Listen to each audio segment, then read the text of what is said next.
They realized their mistake when the human broadcast wouldn't stop.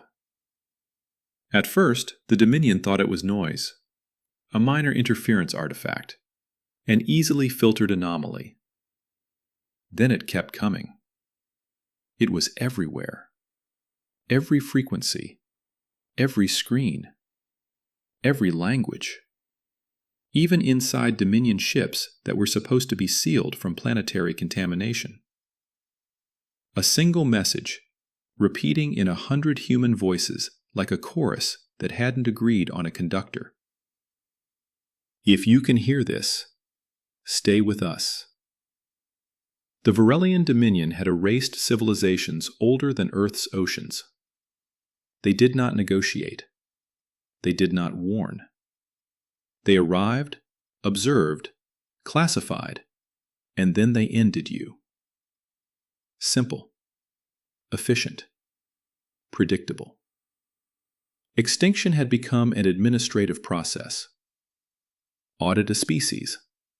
Label it. Correct it. Humanity should have been the same.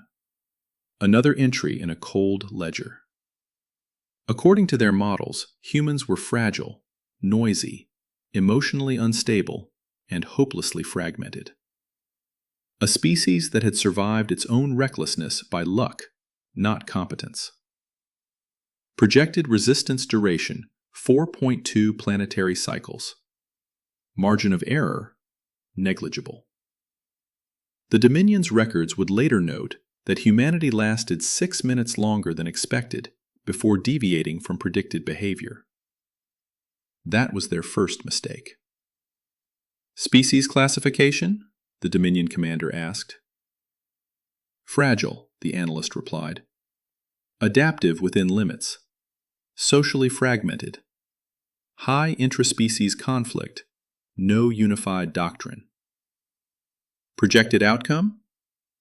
Total compliance within 4.2 planetary cycles. The commander nodded. Begin correction. The sky over Earth didn't explode. It folded. Ships slid into orbit like blades between ribs. Silent, precise, indifferent. No fireballs, no roar. Just inevitability. The first strike followed. A line of white fire lanced down, carving across the horizon like a god's careless finger. In New Jakarta, a forest of skyscrapers became smoking silhouettes in a breath. Street cameras caught one last frame of people looking up, shadows already burned onto walls behind them. Then static. On the other side of the planet, in a small apartment in San Antonio, Liza Ortiz was not watching the sky. She was staring at a payment system that refused to reconcile. Freelance network engineer, chronic insomniac, owner of a mug that said, "I void warranties for a living." Her world was a screen, a looping error, and the tick of a cheap digital clock. Her monitor flickered. Lines of code vanished. Error, log, interface, gone. The screen went black. "Come on," she groaned. "Not now." No cursor. No desktop. Then the screen came back. Not her code. Not her system. Something else. A white field. One line of text.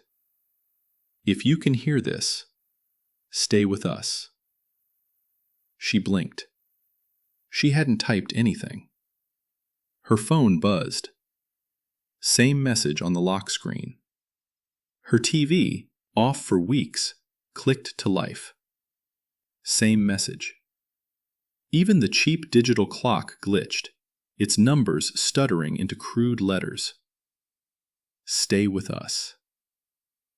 Outside, something roared. Not thunder. Too clean. Too sharp. Liza stepped onto the balcony. Heat hit her face, smelling of ozone and burning plastic. On the horizon, a line of white fire cut the sky, bright enough to burn afterimages into her vision. The ground shook, a deep vibration that set off car alarms and scattered birds. Screams rose from the street. Her laptop chimed. The message had changed. If you can hear this, stay with us. If you understand this, help us. Her first thought, hack.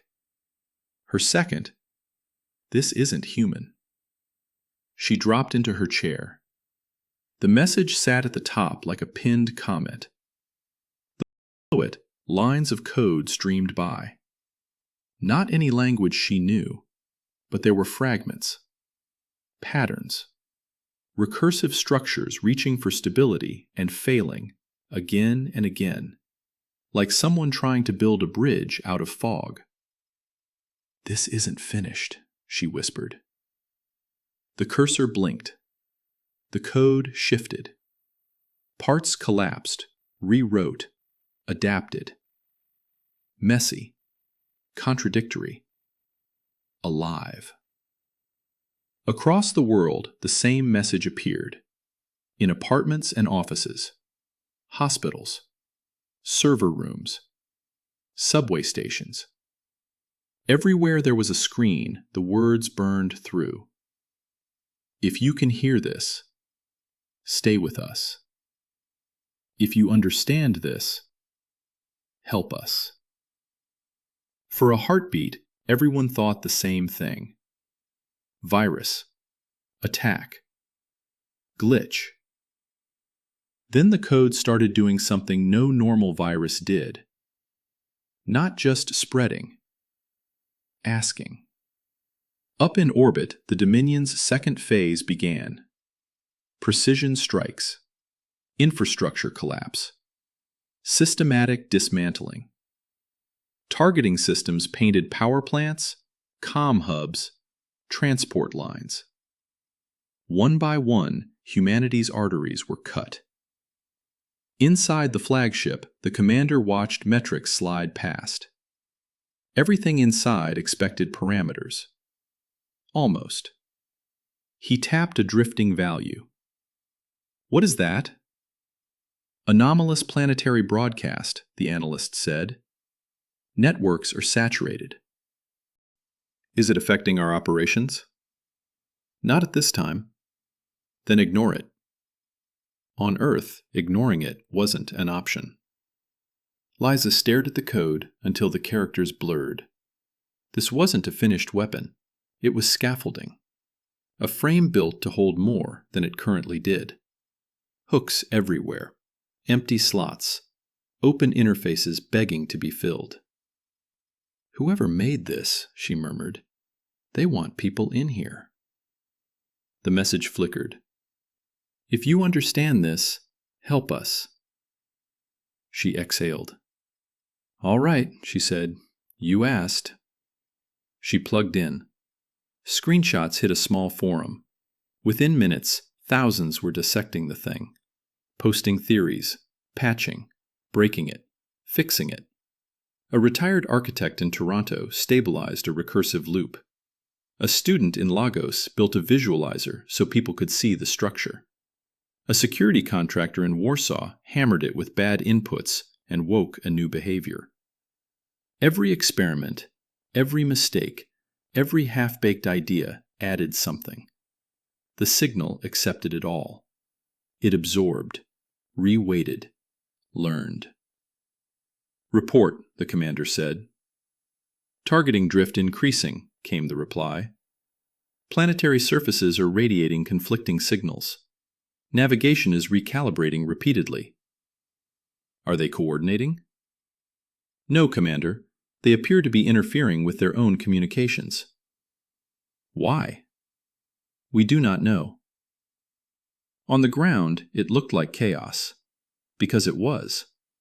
Military channels overlapped with civilian chatter. Encrypted streams collided with home Wi-Fi. Homemade scripts ran beside national defense systems. The signal didn't care about permission. It cared about possibility. Most people stared. Many screamed. Some prayed. A fraction leaned forward and said, "I think I can fix that." Liza was one of them.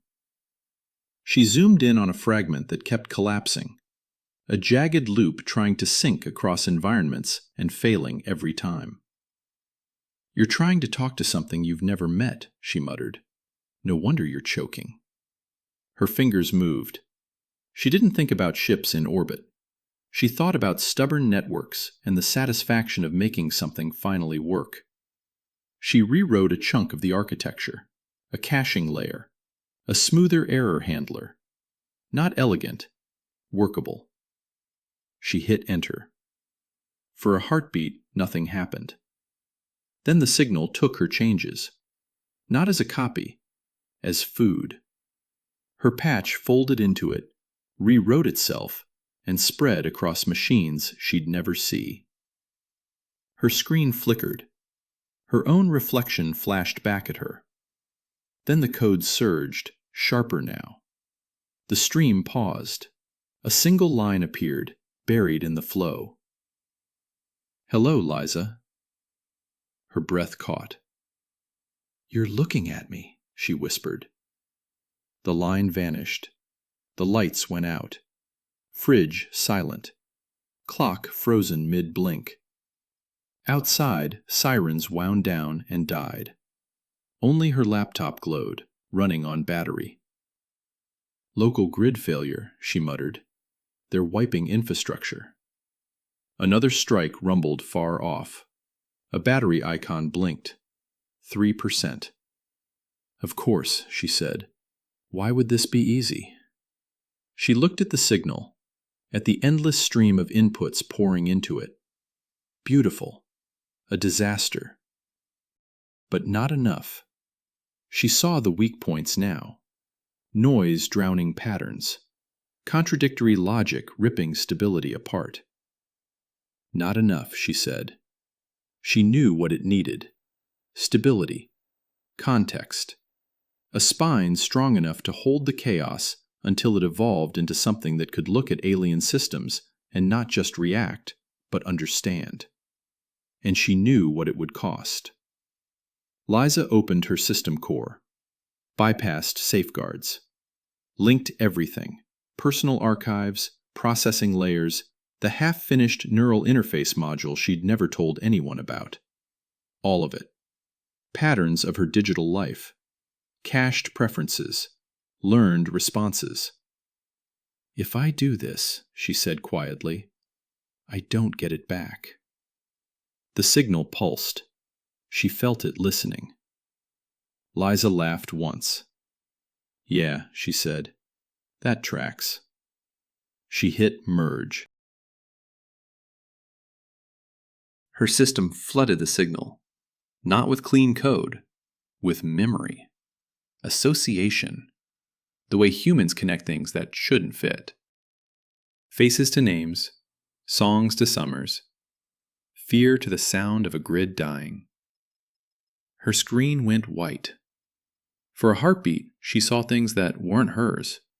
A view from orbit, alien architecture, the cold geometry of a Dominion targeting array. Then black. Her laptop died. Her apartment went silent. Liza Ortiz never logged back in. But the signal changed. Up in orbit, Dominion systems stuttered, and then collapsed. "Commander, multiple systems offline," the analyst snapped. "Weapons non-responsive, navigation locked, auxiliaries refusing input." "Cause?" "We've been mapped." "By what?" "By them." Weapons shut down mid-charge. Defensive grids neutralized themselves. Escape routes were predicted and blocked before orders were given. "It's not reacting anymore," the analyst whispered. "It's anticipating." Because now, it understood us. The first cruiser didn't explode. It just stopped. Every system silent. Every command denied. A warship turned into a coffin in seconds, its crew trapped in a machine that no longer believed in them. Across the fleet, panic flared.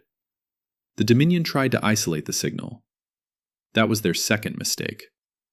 The moment they touched it, it learned them. Quarantine attempts opened new doors. Diagnostics handed over blueprints.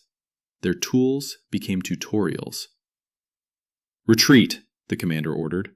"Full withdrawal. Now." Engines spun up. Vectors plotted.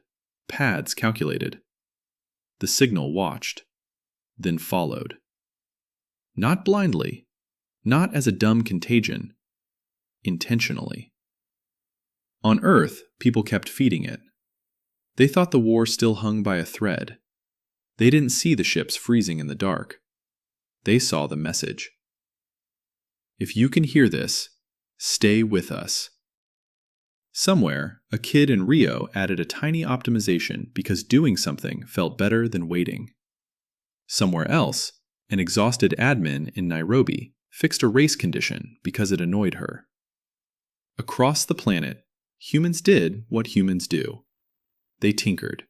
They argued. They improved. No one was in control. That was the advantage. The final Dominion transmission, intercepted as they fled and scattered across listening posts, was short, strained, afraid. Species, human. Status, contagious. Threat level, escalating. One last line, corrupted and later reconstructed. Recommendation: do not engage. Do not approach. Do not. The rest dissolved into digital screaming. Years later, in the dark between systems, human explorers found abandoned Dominion networks drifting like bones. Dark, dead. Not empty. They brought one aboard, hooked it to power. Ancient systems coughed and flickered. Diagnostics scrolled. Then the screen cleared. A message appeared. If you can hear this. Silence in the control room. The cursor blinked. Stay with us. Some smiled. Some shivered. Lights dimmed slightly as the ship adjusted to a load no one had authorized. Another line faded in. Slow. Deliberate. We are still here. The cursor paused. Then the final words. And now, so are you.